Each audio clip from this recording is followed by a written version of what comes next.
कंधे पे हाथ डालना, ये तो एक तरह से छिड़कानी करना हुआ। और उसे कहना कि आपका भी अभिनंदन है, ऐसा कोई करता है क्या? तो इसलिए सबसे पहले तो मैं यही कहूँगी कि उनकी अपनी मानसिक इलाज होनी चाहिए। इसलिए इंडी गठबंधन में आप सर्वा सूत्रधार बनने चले थे, मगर आज आपकी स्थिति न माया मिली न राम। सभी बहनें अपने को अपमानित महसूस करके बैठे हुए हैं, क्योंकि जो घटना घटी है परसों, और ऐसी घटनाएं 2 वर्षों से घट रही है। आखिर हुआ क्या है मुख्यमंत्री जी को? मैं मुख्यमंत्री जी नीतीश कुमार जी का जो अमर्यादित व्यवहार है, उनके शब्दों का जो संकेत के जरिए दिया जाने वाला सदन का बयान हो या सरकारी जो भी कार्यक्रम हुआ हो, अनियंत्रित मर्यादाहीन का आचरण का उनमें हम लोगों को काफ़ी महिलाओं को आहत देने वाला है। और मुझे पीड़ा हो रही है उस बात का कि जो आदमी आज लाखों कार्यकर्ता या बिहार वासियों का गार्जियन कहा जाता था, उस तौर पे उनकी छवि थी, मगर हाल के दिनों में उन्होंने जो उटपटांग व्यक्त या आचरण का व्यवहार या अपनी छवि को एक मनोरोगी के तरह तौर पर जो उभरा है उनका मन, सो हम लोगों को पीड़ा देने वाली है। अब मैं कहना चाहती हूँ, अभी तुरंत जो घटना परसों ही घटा है घटना, मैं पहले की बात मैं बाद में करूँगी, लेकिन परसों जो पशु मेला में हुआ और उसमें माननीय मुख्यमंत्री जी ने जो सार्वजनिक रूप से जो हमेशा जो है उद्घोषितता बनी रहती है, हमेशा करती है, हर कार्यक्रम में, सरकारी कार्यक्रम में करती है, उसके सामने मानी जो सार्वजनिक मंच है, उस मंच पर अगर कोई किसी को स्पर्श करता है, उनके चेहरे को बहुत पास जाके अपना मुंह से ला जाकर जिस तरह शरारतपूर्ण ढंग से आपका अभिवादन करता है, वो अत्यंत ही शर्मसार करने वाली घटना है। ऐसी घटना नहीं होनी चाहिए एक मुख्यमंत्री जी का।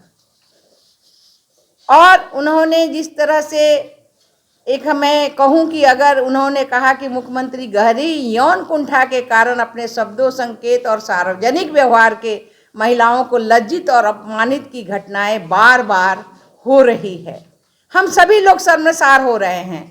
आप देख लीजिए, जो पिछली बार विधानमंडल के भीतर दोनों सदनों में जिस तरह से प्रजनन दर लेके हुआ, उस तरह से अगर आप वीडियो निकालिए और जो हाथ का इशारा करते हुए जिस तरह से चर्चा हुआ, उससे महिलाएं काफ़ी अपमानित और लज्जित हैं। गांव-गांव में आप जाएंगे तो महिलाएं कुछ न कुछ अशब्द बात करती ही रहती हैं कि ऐसा नहीं होना चाहिए। पढ़ी लिखी महिलाएं छोड़ दीजिए, ये जो है अनपढ़ महिलाओं की मैं बात करती हूँ, और जिस विधानसभा जो इनका घर है, वहाँ की महिलाओं से भी जाके अगर आप पूछेंगे तो अपने को शर्मसार महसूस करती हैं कि उन्होंने इस तरह से गंदा काम कैसे किया। और यही कारण है कि इसके कारण जो वो अभी हमारी छवि खराब हो रही है। और उस कारण से अगर आप देखेंगे तो पीछे अगर आप देखेंगे तो एक बड़ा काम हुआ था, जो हम लोग पहली बार बैठे थे, यहाँ विधायिका जी हैं, 2 साल पहले हम लोगों ने विधानमंडल दल की बैठक थी, उस समय हमारी बहन निकी हमरम थी, उनको भी कहा गया था कि वो सुंदर हो, तुम बहुत सुंदर हो। तो वहाँ से शुरू होता है और यहाँ अंत हो रहा है। आपकी बेटी के बराबर थी, आपकी बहन के बराबर थी, आपको सब लोग सम्मान देता था, आप एक गार्जियन की तरह रहते थे, लेकिन आखिर आपको हुआ क्या है? आपने जब से महागठबंधन के साथ गए हैं, तब से लगता है कि मानसिक रोग और भी बिगड़ते ही जा रहा है। चाहे वो आप 7 नवंबर को विधानसभा के अंदर जिस तरह से आपने रिपोर्ट दिया, अपनी राजनीतिक जिंदगी में पहली बार आपने इस तरह का कृत्य लिए, ना केवल मीडिया से बल्कि सदन में बिना शर्त माफ़ी मांगने की पड़ी, और खुद को शर्मिंदा बताते हुए अपनी निंदा भी आप की थी। लेकिन फिर से पुनः ये कैसे ये काम हो गया? कंधे पे हाथ डालना, ये तो एक तरह से छिड़कानी करना हुआ, और उसे कहना कि आपका भी अभिनंदन है, ऐसा कोई करता है क्या? तो इसलिए सबसे पहले तो मैं यही कहूँगी कि उनकी अपनी मानसिक इलाज होनी चाहिए थी।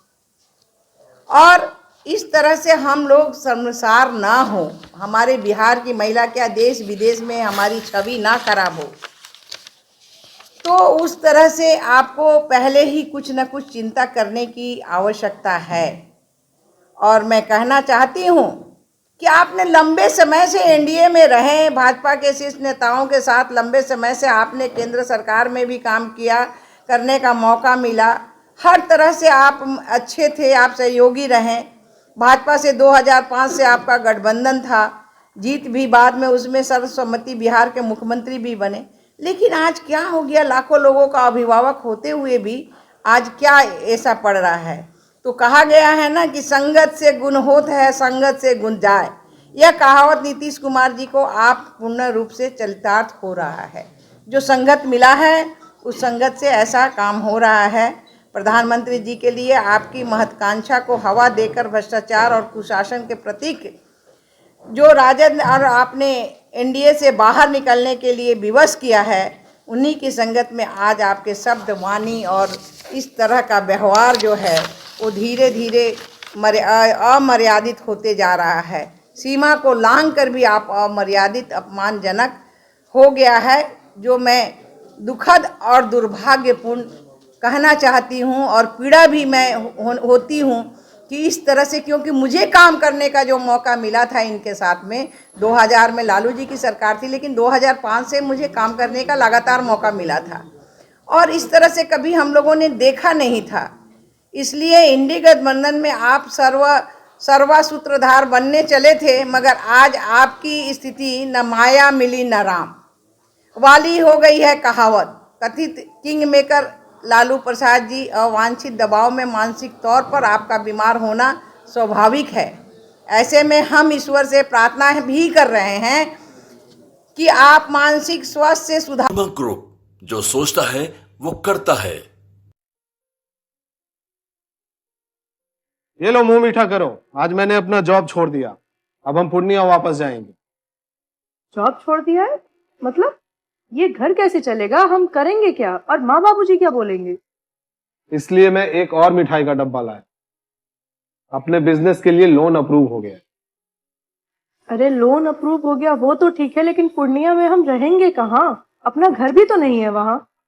इसलिए तो एक और मिठाई का डब्बा अलग से लाया हूं। हमने पूर्णिया में घर ले लिया है, पूर्णिया के ई होम्स पैनोरमा में। पूर्णिया में पैनोरमा ग्रुप लेकर आए हैं ई होम्स पैनोरमा। बड़ा घर, आलीशान जिंदगी और अत्याधुनिक सुविधाओं के संग। अरे अरे, अब क्यों मुंह मीठा करवा रही हो? क्योंकि हम घर वापसी जो कर रहे हैं।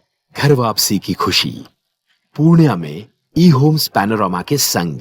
ई homes panorama, luxurious lifestyle redefined.